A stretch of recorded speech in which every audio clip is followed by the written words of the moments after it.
Casting test for new host of YouTube series Steely's Corner. Take one. Yup.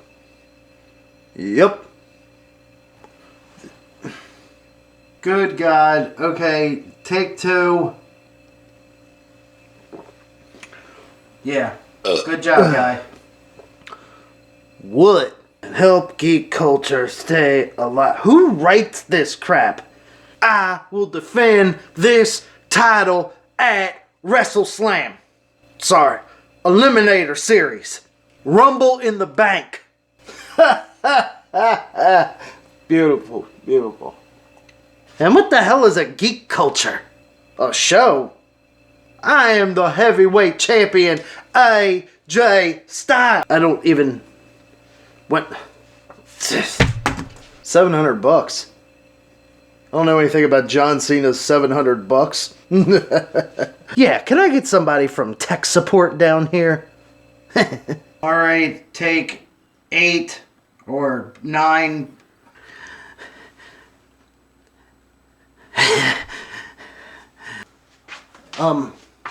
Hi.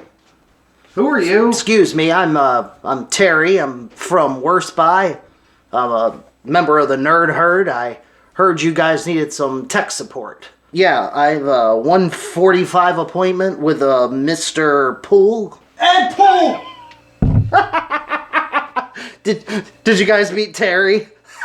I stay fresh in the ring and fresh with OTT Steel. Ode to toilet. No wonder this thing stinks. It says it's made from the toilet. Speaking of which, can I use your commode? OTT Steel. You too can smell like a self-indulgent man-child fanboy. Smells like desperation. Your Reese boot won't reboot? You guys know this isn't made out of real chocolate, right? Son, do you know who you talking to? We are gonna settle this at Hell in a Chamber. Really? How about some of this? This? You want this? Alright, one more last take. Let's give it a shot. Hi friends, and welcome to Steely's Corner, the channel that helps geek culture come to life. Wrap, that's it. Perfect. Cool. That's a cut. You're hired. Yeah. Yo, what's up, Jay? What it is, still Glad you're back, dog.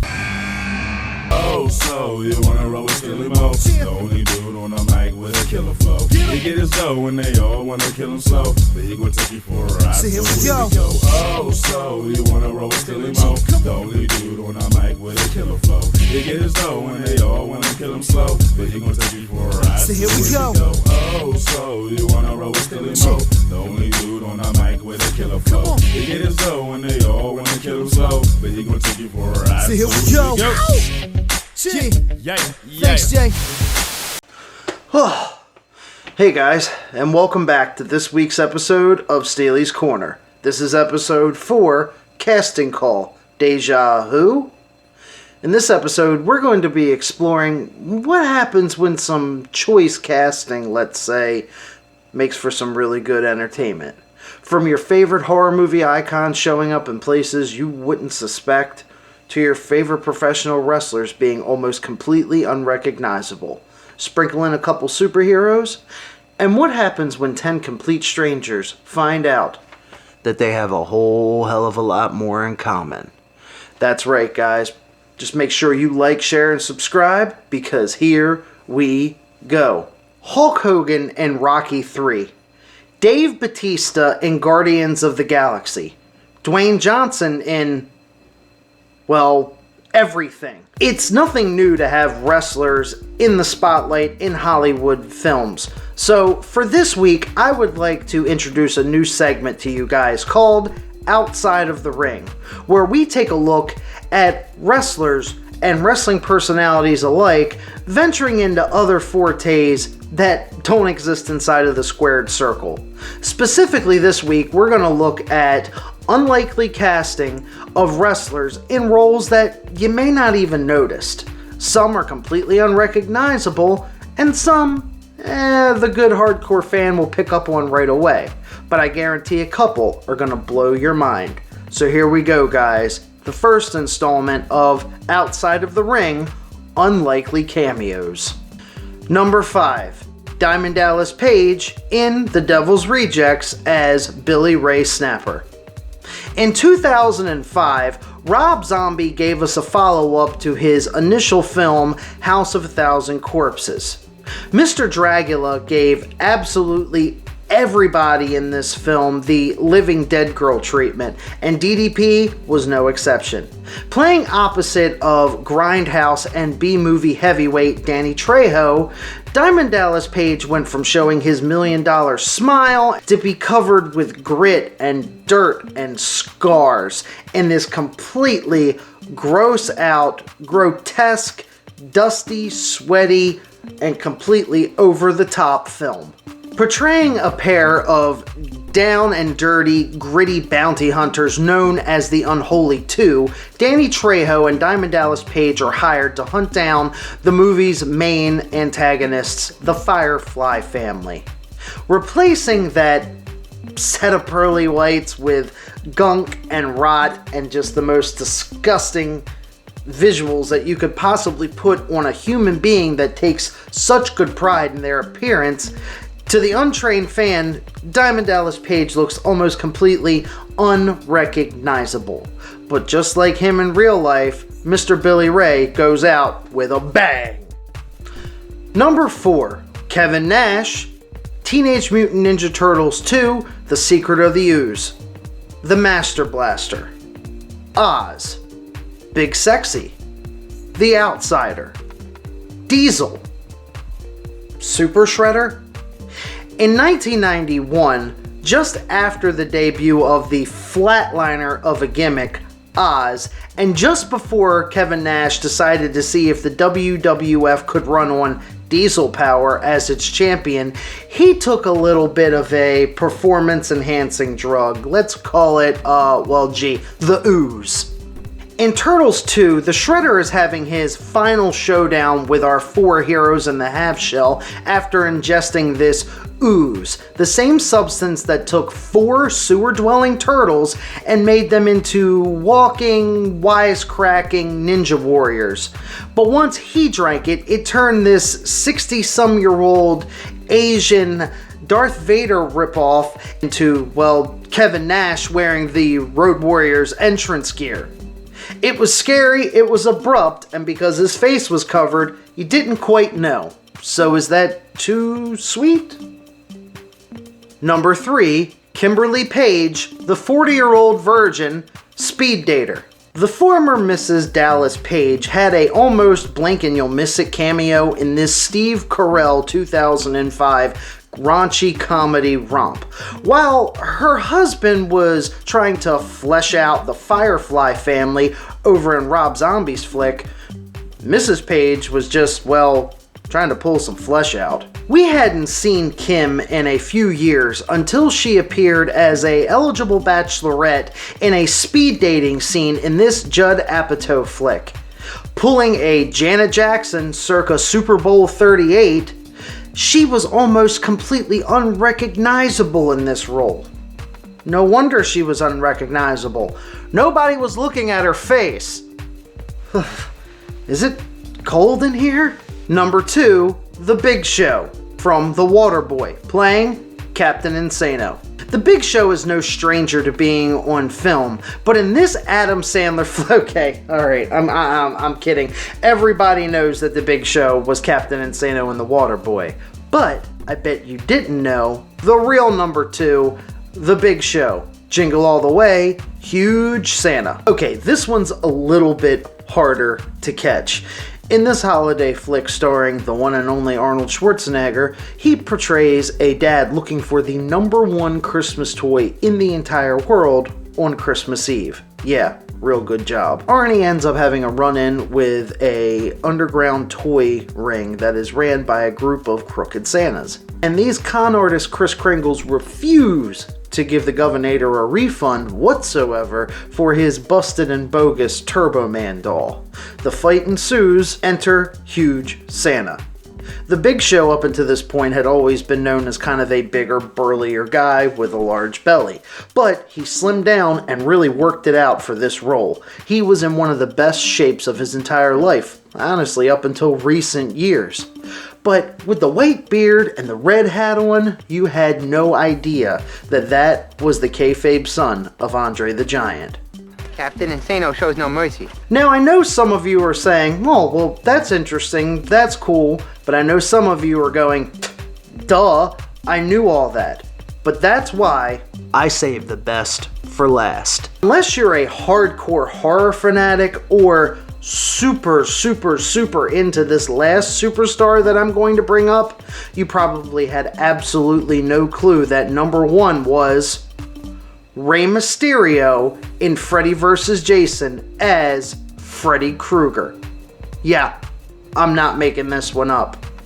In what is considered horror's ultimate showdown of ultimate destiny, we are given Freddy vs. Jason, a film that was inspired by the black and white Universal films of old time, such as The Wolfman Meets Frankenstein and Dracula Meets the Mummy. We get 2003's Freddy vs. Jason that sends our titular monsters on a collision course to each other to see which one of them gets to claim our souls and drag them to hell. But I can almost guarantee that Jason had no idea that he would be facing off against the master of the 619. Trading in his trademark mask and knee pads for a burnt face and a Christmas sweater, Ray took the beating that the Elder Springwood slasher's body just couldn't take anymore. Rey Mysterio portrayed Robert Englund's stunt double in the scene of Freddy vs. Jason during the Boiler Room dream sequence where they flung each other around the room like the metal spheres inside of a ping pong ball machine. Now, I know some of you could maybe call this one a cop-out because he was a stunt double, but I guarantee you it was a cop-out that most of you didn't know. Now, the only real question we have at this point is, will Freddy be an entrant in the Royal Rumble next year? Please, God. And that was 5 blind wrestling cameos that you didn't know about. What did you guys think? Please leave a comment down below and make sure that you like, share, and subscribe to help this channel help geek culture come to life. Now, moving from wrestlers with a different profession, let's talk about a hero from a different dimension. That's right, let's move on to the Pop of the Week. In 2018, Sony was doing everything it could to push its movie rights for the Spider-Man franchise as far as they could. Venom had just recently had a pretty decent reception at the box office, and the MCU was thriving with their live-action version of Spider-Man being white hot due to Sony loaning the rights out to the MCU. But because the live-action Spider-Man was on loan to the House of Mouse, they decided to take a different approach, to give us a very ambitious look at an animated version of the Wall Crawler. Different versions of New York, various different monsters, lost loves, and of course, multiple different web slingers. But then, I feel like we all got punked. Or should I say, porked. Yeah, that's right, Peter Porker, Spider-Ham. Even though this was an animated feature, the film tried to ground itself in a real-esque type of reality. Well, a real one with superheroes in it, but this guy could go full Looney Tune, pulling an oversized mallet out of what seemed to be an invisible pocket, stretching his limbs well beyond the point of breaking, and also every pow and bang and pop you could possibly imagine from your Saturday morning cartoons. This pop perfectly embodies the essence of the character in the classic outfit, also with his signature smirk and malicious intent. Now, he may be a little wild and crazy and from a different dimension, but this little ham hock is perfect for any pop lover's collection. Now, not much is known about the subsequent sequel for Enter the Spider-Verse, but I'll let you guys know what I know so far. I know that the release date for it is set for April 2022, so that's a good thing. And along with that comes, obviously, new Spider-Man. So, from what I understand, joining the cast of Elseworld Spider-Man, Miles Morales, Spider-Gwen, Spider-Man Noir, Penny Parker, and of course, Spider-Ham, we can look forward to seeing Spider-Man 2099, Spider-Punk, Man-Spider, a Silver Centurion Iron Man version of Spider-Man, and, oddly enough, the 1978 Japanese live-action version of Spider-Man? That's a little insane. But the real question that is left now to be pondered, is there room for a Steely Spider? I mean, it could happen. I mean, anything could happen. Just like these horror movie cameos that no one saw coming.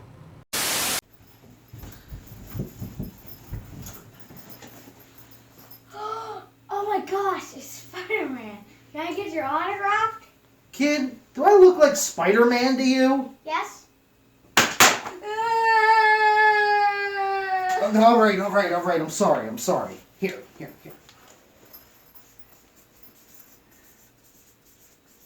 There you go, buddy. That'll be $50. Deadpool! Horror fans make up a huge part of the demographic of geek culture, right along with wrestling, gaming, comic books, Funko Pops, and anime. But nothing, and I mean nothing, gets a horror fan more pumped than seeing one of their icons from one franchise pop up in a completely different one. You thought the wrestlers earlier had some good cameos? Some of these are just downright frightening. Number 5. Janet Leigh in Halloween H2O. Janet Leigh's real-life daughter, Jamie Lee Curtis, has been considered the original Scream Queen, the OFG, the original final girl. Jamie Lee Curtis has appeared in 5, and counting, installments of the Halloween franchise. In Halloween H2O, Laurie Strode, or as she's known in this film, Carrie Tate, has a chance encounter with someone that she works with, a secretary played by her mom, Janet Leigh. Educated viewers will know Miss Leigh as the very first victim of Norman Bates in the original Alfred Hitchcock thriller masterpiece that is Psycho. So if Jamie is the Scream Queen, then that must make her mom the freaking Empress. The dialogue in the scene plays a little bit of homage to both franchises with subtle nods and line drops back and forth to each other.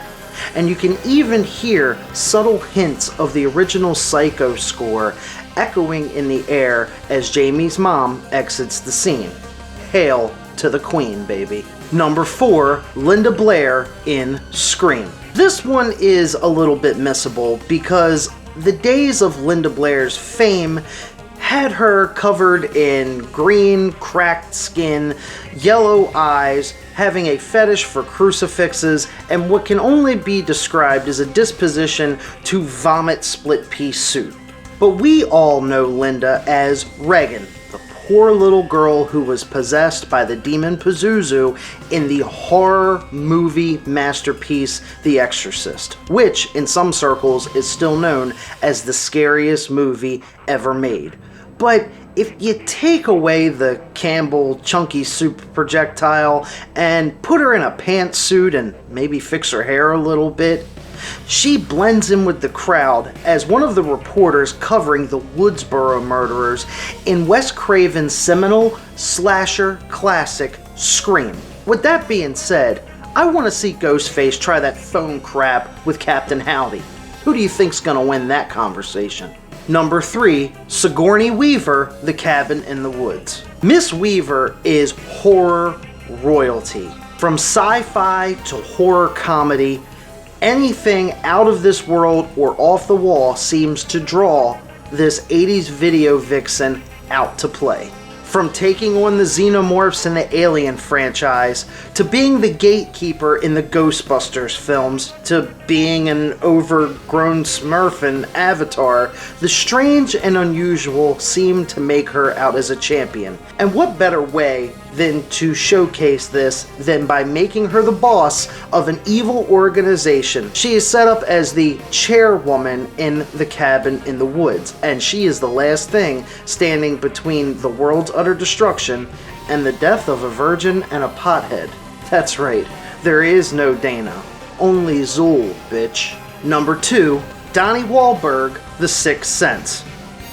Now, Donnie started off as a new kid on the block, but by now, Marky Mark's big brother is no stranger to the horror genre.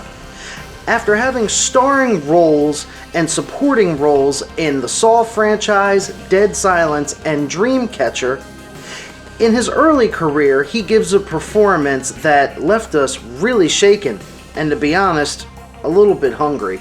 In The Sixth Sense, Donnie is acting opposite Bruce Willis, who is portraying a child psychologist. So Donnie is actually playing one of his patients in the film, and he looks like he hasn't eaten or slept for a freaking month. Shaking, sweating, chattering, looking completely clammy and disheveled. He seems to have a little bit of a nervous breakdown. While he's standing there crying, he delivers a monologue about being helpless, lost, and haunted before he shoots Bruce through the stomach and then turns the gun on himself. Now, I know this is a tragic scene and I'm not trying to make light of it, but the entire time I was distracted by the fact of how sickly skinny Donnie got for this role. Somebody call Paul and get him a Wahlburger, damn it. And finally, every damn body, the Wishmaster.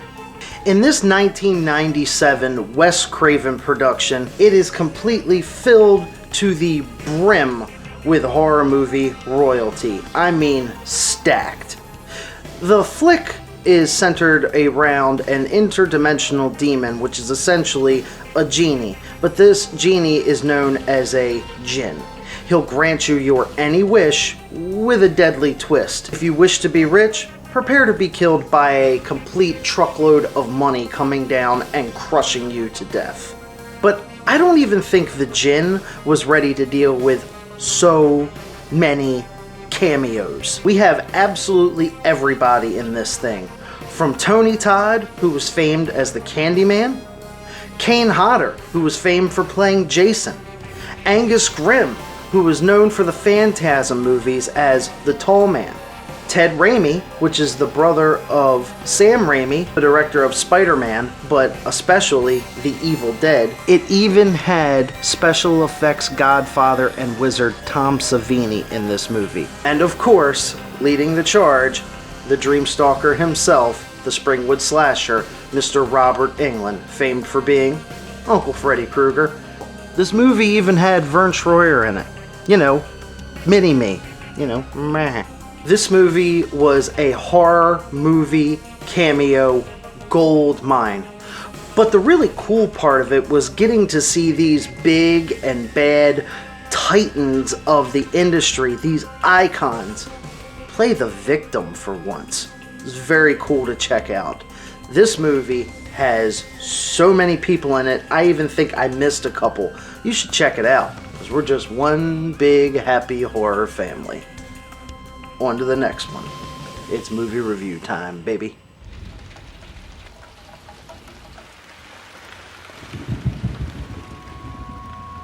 There was a storm.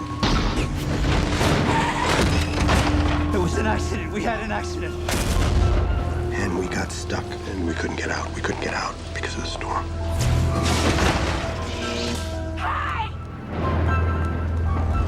It's flooded. It's dead end. In 2003, we were treated to a psychological horror thriller of insane proportions. The film centers around a disturbed mental patient and serial killer, Malcolm Rivers, who has just been convicted for multiple murders happening in a small suburban town in Nevada. As Malcolm awaits lethal injection, his doctors and lawyers throw a last-ditch effort mental health hearing to show that he is not mentally culpable or capable of standing the death penalty. Meanwhile, elsewhere, a group of unlucky strangers all one by one start filtering into a very remote motel in the middle of the desert to seek shelter from a horrific storm that is on the horizon. One by one, they fall victim to an unseen and unknown killer. As they start to have more and more murders being found around the motel's grounds, the survivors start to suspect and determine that one of them is the killer. With an all-star cast starring John Cusack, Amanda Peet, Ray Liotta, and the spawn of old horse teeth himself, Gary Busey. How am I doing today, Gary Busey? You're doing great. Good. Then I'll keep it up. Goji berries, quinoa, and coconuts floating around in space. Jake Busey. Yes, someone slept with Gary Busey. Well, that's just fantastic. You've got a movie that has a limo driver, an actress, a cop, a convict, a family of 3, a newlywed couple, and a prostitute that all go into a hotel. That kind of sounds like one of those really, really, really bad jokes that your grandfather tells you after Thanksgiving dinner when the 4th or 5th Chevitz Regal finally hits. You know, your grandmother only married me for my money. Plus, I'm pretty sure she was knocked up by that guy at the pharmacy. Yeah, thanks, Pop. We appreciate it. Just have another.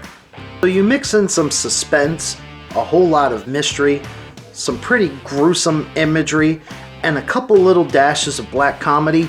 This movie will leave you on the edge of your seat till the very, very end.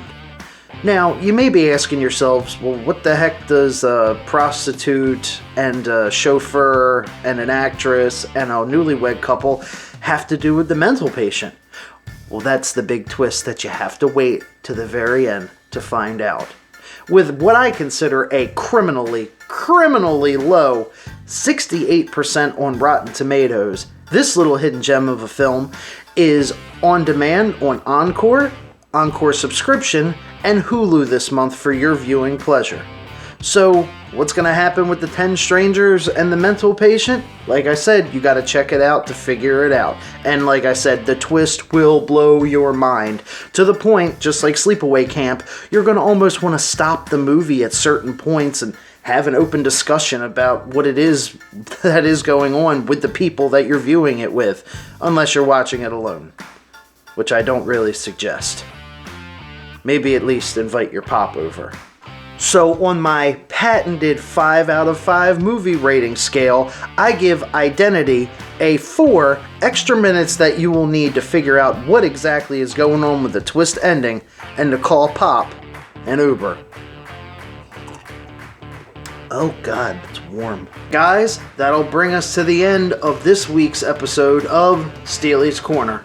So I just want to see this grow and try to reach as many people as possible, and that's also why I need your help. If you guys have any suggestions, any ideas, anything at all, please feel free to message me. Please like, share, subscribe, and let's grow this so we can actually make geek culture come to life. One love. I'll see you guys next week. Okay, all right. I think I'm ready. Here we go. What? No, guys, no, I'm ready. I'm ready to do this. What? Where are you going? What? Hey!